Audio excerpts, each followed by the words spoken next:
أعوذ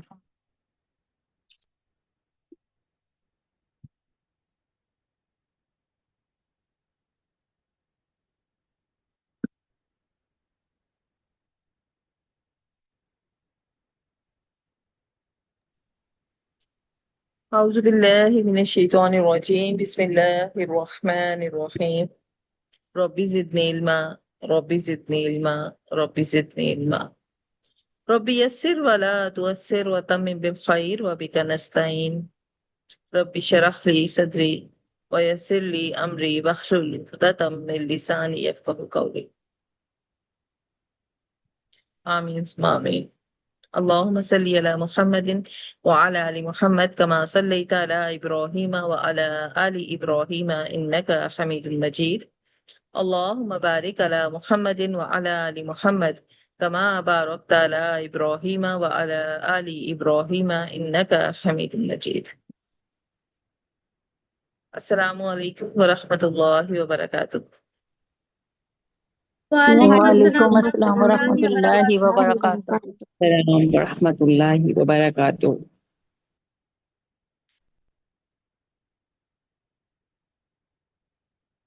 آج تجوید کورس کی لیسن 4 ہم پڑھیں گے۔ لیسن 4 حرکات۔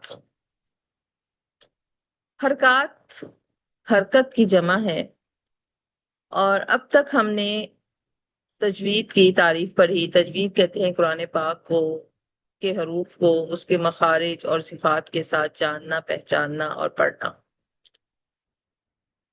اور ہم نے 29 حروف کے مخارج کو بڑے ہی تفصیل کے ساتھ پڑھا بھی اور سمجھا بھی۔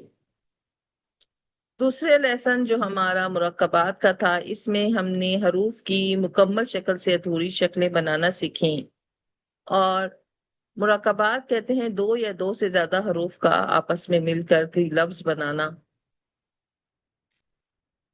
اور ہم نے اس میں یہ بات بھی پڑھی تھی کہ صرف ادھوری شکلوں کا ملانا لفظ بنا تو ضرور دیتا ہے، لیکن اس لفظ کو پروناؤنسیشن اعراب سے ملتی ہے، اور حرکات اعراب میں سے ایک کڑی ہے جس کے ذریعے ہم کسی بھی لفظ کو پروناؤنس کرنا سیکھتے ہیں۔ تیسرا لیسن ہم نے حروف مقطعات کے بارے میں پڑھا۔ حروف مقطعات وہ حروف جن کے معنی صرف اللہ تعالیٰ جانتے ہیں، اور قرآن پاک کی اکثر صورتوں کے سٹارٹ میں یہ حروف مقطعات آئے ہیں۔ آج کا لیسن حرکات ہے۔ حرکات کسے کہتے ہیں، حرکات کیسے پڑھتے ہیں، اور حرکات کس طرح سٹاپ کرتے ہیں، ان 3 چیزوں کو ہم آج سیکھیں گے۔ سب سے پہلے حرکات کی تعریف کو سمجھیے کہ حرکات کہتے کسے ہیں۔ یہ اردو والی حرکت نہیں ہے۔ عربی میں تجوید کی دنیا میں حرکات یہ حرکت کی جمع ہے، اور زبر کو، زیر کو اور پیش کو حرکت کہا جاتا ہے۔ قرآن پاک کی جب آپ تلاوت کریں گے تو آپ کو یہ نہیں کہا جائے گا کہ زبر کو درست کرو، آپ کہیں گے حرکت کو ٹھیک کر کے پڑھیں۔ حرکت کو کیسے پڑھ رہی ہیں، حرکت کو درست کریں۔ اٹس ناٹ مین آپ کوئی غلط حرکت کر رہی ہیں، اٹس مین آپ کا قرآن پاک میں زبر زیر پیش غلط ہو رہا ہے، اس کی اصلاح کی بات کی جا رہی ہے۔ تو عربی زبان میں زبر، زیر اور پیش کو حرکات کہا جاتا ہے۔ زبر ہم اردو میں اس ترچھی لائن کو کہتے ہیں جو کسی بھی حرف کے اوپر ہوتی ہے۔ زیر وہ ترچھی لائن ہے جو کسی بھی حرف کے نیچے ہوتی ہے، اور پیش وہ چھوٹا سا واو ہے جو کسی بھی حرف کے اوپر لگا ہوا ہوتا ہے۔ عربی میں زبر کو فتح کہا جاتا ہے، فتح، فتح۔ زیر کو کسرہ کہا جاتا ہے، اور پیش کو دمہ کہا جاتا ہے، ضاد میم ہاں، اردو میں اس طرح سے لکھیں گے۔ ہم جب حروف کو حرکات دیتے ہیں تو حروف کو حرکات دینے سے اس کے ساؤنڈز کو صحیح وے ملتا ہے پروناؤنسیشن کے لیے۔ تو کسی بھی لفظ کو پڑھنے کے لیے جس طرح حروف کو صحیح مخارج سے ادا کرنا ضروری ہے، اسی طرح اعراب کو بھی جاننا بہت زیادہ ضروری ہوتا ہے۔ حرکات کی ابھی میں نے بتایا 3 قسمیں ہیں، زبر، زیر، پیش۔ زبر یہ ہمیشہ حرف کے اوپر ہوتا ہے، با زبر با، تا زبر تا، قاف زبر قا، حرف کے اوپر چھوٹی سی ترچھی لائن۔ زیر یہ ترچھی لائن ہوتی ہے لیکن حرف کے نیچے ہوتی ہے، زبر اوپر ہوتی ہے اور زیر، دونوں کی شکلیں ایک جیسی ہیں لیکن پلیس ڈیفرنٹ ہے۔ با زیر بی، سین زیر سی، میم زیر می۔ زبر پڑھتے ہوئے آپ کا منہ کھلتا ہے، با با تا سا جا، منہ کھول رہا ہے۔ اور زیر پڑھتے ہوئے اس میں جھکاؤ ہوتا ہے، آپ کا منہ پھیلتا ہے، ہونٹ پھیلتے ہیں، بی تی سی، کھولنا نہیں ہے منہ، منہ کو پھیلانا ہے۔ زیر کی تختی زیادہ جلدی مجہول ہوتی ہے اور زیادہ لوگوں کی ہوتی ہے، وجہ کیا ہے؟ کیونکہ ہم نے بچپن سے با زیر بے پڑھا ہے، بے تے سے، یہ با زیر بی ہوتا ہے، بی تی سی۔ اس طرح پیش کی تختی میں ہمارے ہونٹ گول ہو جاتے ہیں، بو تو سو، کیونکہ پیش واو کو پریزنٹ کرتا ہے۔ با بی بو، تا تی تو، سا سی سو۔ اب ان کو پڑھنے کے کتنے رولز ہیں؟ حرکات کو پڑھنے کے 3 رولز ہیں۔ نمبر 1، ان کو جلدی اور نرمی کے ساتھ پڑھتے ہیں، جلدی اور نرمی، جیسے با زبر با، تا سا، جلدی بھی کی جا رہی ہے اور نرمی سافٹلی اس کو پریزنٹ کیا جا رہا ہے۔ حرکات کو کھینچ نہیں سکتے، با تا سا نو، ناٹ الاؤ۔ حرکات کو جھٹکا نہیں دے سکتے، ب ت س ج ہ، غلط۔ ہم نے کیسے پڑھنا ہے؟ حرکات کو جلدی اور نرمی سے پڑھنا ہے۔ تو حرکات کے کتنے رولز ہیں؟ 3 رولز ہیں۔ نمبر 1، جلدی اور نرمی سے پڑھنا ہے۔ نمبر 2، اس کو کھینچنا نہیں ہے۔ نمبر 3، جھٹکا نہیں دینا ہے۔ اب اس کو ہم روانی سے کیسے ادا کریں گے؟ با زبر ب، تا زبر تا، سا زبر سا، کھینچنا نہیں ہے، ب ت س، ب ت س، با زیر بی، تا زیر تی، سا زیر سی، بی تی سی، not a B T C, not a B T C. The correct pronunciation B T C.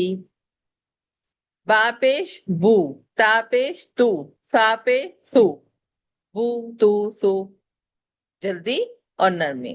حرکات جب بھی آپ کے سامنے آئے آپ کے ذہن میں کیا آنا چاہیے؟ جلدی اور نرمی۔ جلدی، اتنی جلدی بھی نہیں کہ جھٹکا آ جائے، اور اتنی نرمی بھی نہیں کہ وہ کھینچ کے اس کو لٹکا کے پڑھ رہی ہیں۔ تو قرآن پاک میں جب بھی زبر زیر پیش آئے گی تو زبر زیر پیش کو ذہن میں ان کا نام کیا آئے گا؟ حرکات، کہ یہ حرکات ہیں۔ اور حرکات کو ہم نے کیسے پڑھنا ہے؟ جلدی اور نرمی کے ساتھ۔ اتنی جلدی نہیں کرنی کہ جھٹکا آ جائے، اتنی نرمی نہیں کرنی کہ وہ کھنچ جائے۔ جیسے اس میں آپ ایک چیز نوٹ لکھیے گا کہ الف جو ہے اگر اس کے اوپر کوئی بھی حرکت آ جائے، جیسے پیش آ جائے، زیر آ جائے، یہ کوئی لیٹر نہیں لکھا ہوا، یہ بات یاد رکھیے گا، یہ صرف ایک لائن تھی آپ لوگوں کو صرف سمجھانے کے لیے ہے۔ زبر زیر پیش یہ کوئی بھی لیٹر ورڈ نہیں ہے، کوئی ورڈ نہیں ہے، یہ صرف آپ لوگوں کو سمجھانے کے لیے ہے کہ جب الف کے اوپر زبر زیر اور پیش آ جائے تو وہ پھر الف نہیں ہوتا، وہ کیا بن جاتا ہے؟ حمزہ۔ الف پر جب بھی زبر زیر پیش آئے گا تو وہ اب حمزہ بن جائے گا۔ اور اس کے علاوہ اگر جزم بھی آ گیا، چھوٹا سا جو دال کی شکل کا ہوتا ہے، اگر وہ بھی آ گیا تو بھی وہ حمزہ بن جاتا ہے۔ کوئی بھی حرکت جب الف کے اوپر آ جاتی ہے تو اسے کیا بنا دیتی ہے؟ حمزہ۔ قرآن پاک میں اس کی بہت ساری مثالیں ہیں، جیسے الف پیش ہم اسے نہیں پڑھیں گے، ہم اسے کیا پڑھیں گے؟ حمزہ پیش او، سینے کی طرف سے آئے گا او۔ میم دو پیش من، او من۔ اسی طرح الف زیر نہیں پڑھیں گے، ہم پڑھیں گے حمزہ زیر نون، یہ الف کیونکہ اس کے اوپر حرکت آ گئی. جب بھی الف کے اوپر کوئی بھی حرکت آ جائے یعنی زبر زیر پیش آ جائے تو وہ کیا بن جاتا ہے؟ حمزہ بن جاتا ہے. یہ بات آپ نے ہمیشہ پورے قرآن میں یاد رکھنی ہے. اسے ہم الف زبر الف زیر نہیں پڑھیں گے، ہم اسے کیا پڑھیں گے؟ حمزہ زبر حمزہ زیر حمزہ پیش. اس کے ساتھ ہم یہ بات بھی یاد رکھیں کہ قرآن پاک میں اکثر ہمیں وقف کرنا پڑ جاتا ہے، علامت وقف آتی، جیسے آیت مکمل ہو گئی، وقف مطلق تو آ گیا، وقف جائز جیم آ گیا، وقف لازم میم آ گیا، یا پھر ہمارا سانس ٹوٹ گیا تو ہمیں اسٹاپ کرنا پڑتا ہے، وقف کرنا پڑتا ہے. تو جب وقف کرنا پڑتا ہے تو پھر وقف میں ہم زبر زیر کو کیا ریگولر پڑھیں گے یا ہم اس کو اسٹاپس میں کوئی تبدیلی کریں گے؟ تو نوٹ لکھیے اپنے پاس کہ علامات وقف یا سانس ٹوٹنے کی وجہ سے ہم زبر زیر اور پیش کو جزم میں تبدیل کر دیں گے. کس میں تبدیل کریں گے؟ جزم میں. یہ جزم ہے، ٹھیک ہے، یعنی ساکن کر دیں گے. جزم کا مطلب ہوتا ہے یہ چھوٹی سی دال جس پر آتی ہے نا اسے کہتے ہیں ساکن کر دینا. جیسے دیکھیں اور رحیمی، اب میم پہ زیر ہے، میں یہاں پہ فرض کریں اس کے آگے علامت وقف آ گئی، اس کے آگے آیت کمپلیٹ ہو رہی ہے، علامت وقف آ گئی، آیت مکمل ہو رہی ہے، یا پھر اس کے اوپر وہ میرا سانس ٹوٹ گیا، مجھے رکنا پڑ رہا ہے، یا پھر اس کے اوپر تو آ گیا، تو پر بھی ہم جو ہے وقف کرتے ہیں، یا اس کے اوپر جو ہے جیم آ گیا وقف جائز تب بھی مجھے جو ہے رکنا ہے، یا اس کے اوپر میم آ گیا تو بھی مجھے وقف لازم ہے، مجھے رکنا ہے. ٹھیک ہے، تو پھر اگر علامات وقف آ جاتی ہیں تو میں نے اس کو، یہ جو میم کی زیر ہے اس زیر کو میں نے کس میں تبدیل کر دیا؟ جزم میں. اب دو جزم ایک ساتھ آ گئیں، اور رحیمی اب ساکن ہو جائے گا تو اور رحیم دونوں کو ایک ساتھ پریزنٹ کیا.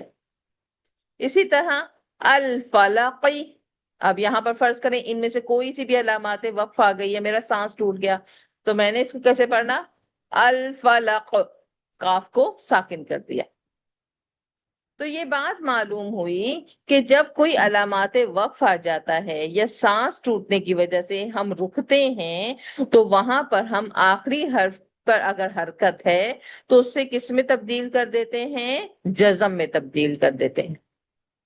یہ بات یاد رکھیے گا، جزم چھوٹی سی دال کی شکل میں بھی لکھی ہوتی ہے، یہ الٹا وی بھی لکھا ہوا ہوتا ہے، یہ گول دائرے کی صورت میں بھی لکھی ہوئی ہوتی ہے. جزم کی مختلف خطاطی کی مختلف شکلیں، جیسے دیکھیں یہاں پر مختلف شکل ہے، یہ جزم ہے. اور جزم کو کیا کہتے ہیں؟ جزم کو کہتے ہیں ساکن. سین الف سا کاف نون کن، ساکن. مطلب ہم اس حرف کے ساؤنڈ کو فریز کر دیتے ہیں. اسکپ اور فریز میں فرق ہے. اسکپ کہتے ہیں ہم اس کو پریزنٹ ہی نہ کریں، جیسے الرحیم، میم کو ہم نے پریزنٹ نہیں کیا، یہ ہے اسکپ کرنا. اور فریز یہ ہوتا ہے ہم اس کے ساؤنڈ کو روک دیں، الرحیم الرحیم، حرکت سے وہ اوپر نیچے حرکت کر رہا ہے، وہ موو کر رہا ہے، ما می مو، یہ موومنٹ ہے اس کی. فریز کیا ہے؟ سکون کیا ہے؟ رک گیا. ٹھیک ہے، تو جب بھی زبر زیر پیش کو ہم علامات وقف یا سانس ٹوٹنے کی وجہ سے رکیں گے تو وہاں پر ہم کیا کریں گے؟ اسے ساکن کر دیں گے، اور اس زیر کے بدلے میں ہم کیا لگا دیں گے؟ وہاں پر جزم لگا دیں گے.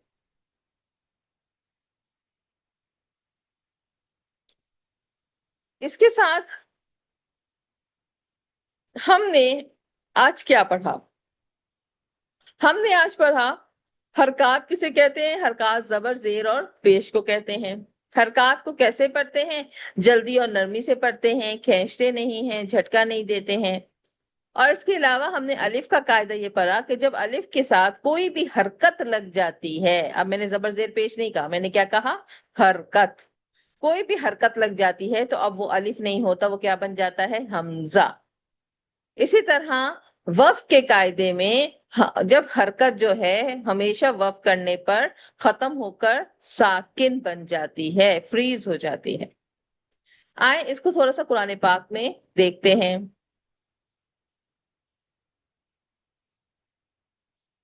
کہیں سے بھی سٹارٹ کرتے ہیں، آپ کے سامنے اسکرین شیئر ہو رہی ہے۔ اگر میں کہتی ہوں ہم نے زبر والا لینا ہے، ٹھیک ہے، جیسے یہ لیتے ہیں السمائی، حمزہ زیری۔ اب میں یہاں پر فرض کریں میرا سانس ٹوٹ رہا ہے یا میں یہاں رکنا چاہ رہی ہوں، تو میں اس کو کیسے پڑھوں گی؟ جلدی سے بتائیے۔ السماء ساکن ہوتا ہے، السماء، یعنی میں نے حمزہ کی زیر کو کیا کر دیا؟ السماء ساکن کر دیا۔ علامات ساکن ہے۔ وقف دیکھتے ہیں، دیکھیں جیم پر ہم نے رکنا ہے، آیت پر ہم نے رکنا ہے، تو پر ہم نے رکنا ہے، تو پر ہم نے رکنا ہے، ٹھیک ہے۔ علامات وقف پر ہم رکتے دیکھتے ہیں۔ جیسے دیکھیں موتی، الموتی، اس کو کیسے میں سٹاپ کروں گی؟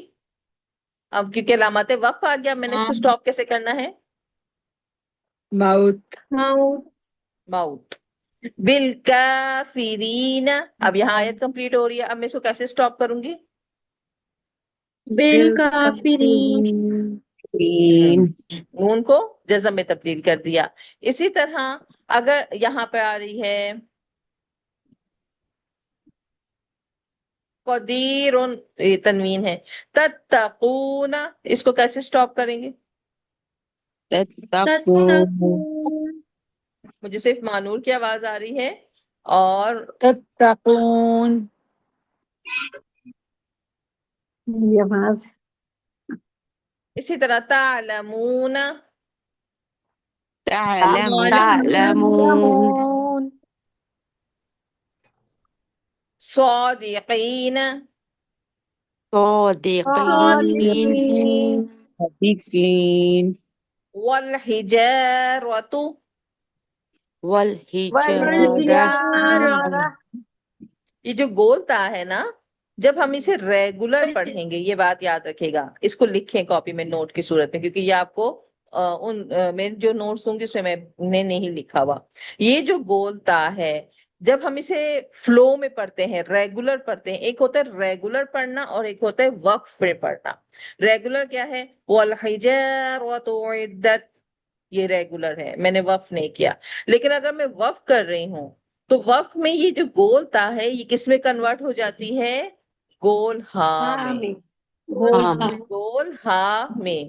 تو اب حجارتو، آخر میں ہاں ساکن ہو گیا تو اس کو کیسے پڑھیں گے؟ والحجارہ، ٹھیک ہے۔ اب اس کو پڑھیں من تحتها الانہار، کیسے سٹاپ کروں گی؟ من من تحتها تحتها الانہار الانہار، گڈ۔ آگے چلتے ہیں۔ اسی طرح خالدون، خالدون خالدون، گڈ۔ خاسرون، خاسرون خاسرون، ٹھیک، تو سمجھ میں آ گیا؟ جی میڈم الحمدللہ۔ اب ہم آتے ہیں نورانی قاعدے کی تختی نمبر 4۔ تختی نمبر 4 ہے حرکات۔ حرکات کہتے ہیں زبر، زیر اور پیش کو، اور یہاں پر اس کی تعریف آپ کے پاس تختی میں اندر ہی موجود ہے کہ زبر، زیر، پیش کو کیا کہتے ہیں؟ حرکات کہتے ہیں۔ حرکات جو ہے، زبر ہمیشہ حرف کے اوپر ہوتا ہے، زیر نیچے ہوتا ہے، پیش اوپر مڑا ہوا ہوتا ہے۔ اور اس کو کیسے پڑھتے ہیں؟ تو اس کی بھی یہاں پر آپ دیکھیں، پڑھا حرکت کو قطن کھینچتے نہیں ہیں، جلدی نہیں پڑھتے کہ جھٹکا ہو، اور مجہول بھی نہیں ہونے دیتے، ٹھیک ہے۔ تو یہ جو شروع میں جو یہ چیزیں لکھی ہوئی ہوتی ہیں نا، یہ پورا ہدایات، یہ ہم نے نہیں لکھی، یہ آج سے صدیوں پہلے علماء کرام کی ایک بہت بڑی ٹیم مل کے بیٹھی تھی، یہ ان کی محنتوں کا نتیجہ ہے، جو ہمیں بچپن سے ہمارے ہاتھوں میں تھا، لیکن کبھی ہم نے توجہ سے دیکھا ہی نہیں، پڑھا ہی نہیں۔ اب مجھے کون بتائے گا میں اس کے ہجے کیسے کروں گی؟ الف زبر، حمزہ آ زبر علی زبر حمزہ زبر آ حمزہ حمزہ زیر زیر ای حمزہ زبر حمزہ ای پیش او حمزہ حمزہ زبر پیش حمزہ پیش او ہا آ زبر ای ہا او ہا زیر حمزہ ہی زبر آ حمزہ زیر ای حمزہ پیش حمزہ او پیش آ او ای او او آ ہا ای زبر او ہا ہا زیر ہی زیر ہا پیش ہو ہا ہی ہا ہو ہی ٹھیک ہے. اب مخرج کا آپ نے دھیان خود رکھنا ہے، مخرج کیسے ہونا چاہیے. تو آج کی کلاس ہماری حرکات پر تھی. حرکت کہتے ہیں زبر زیر پیش کو. زبر زیر پیش کے 3 رولز ہیں، ان کو جلدی اور نرمی سے پڑھتے ہیں، جھٹکا نہیں دیتے ہیں اور ان کو کھینچتے نہیں ہیں. اور اگر الف کے اوپر حرکت آ جائے تو اسے حمزہ بنا دیتی ہے، حرکت پر اگر وقف کرنا پڑے تو اسے جزم میں تبدیل ہوتا ہے اور وہ ساکن ہو جاتا ہے. تو یہاں پر آج ہم ریکارڈنگ اپنی آف کرتے ہیں. اللہ تعالی ہمیں قرآن کو بہتر پڑھنے کی اور اس کو سمجھنے کی توفیق عطا فرمائے. آمین ثم آمین. میڈم ایک سوال پوچھ لوں.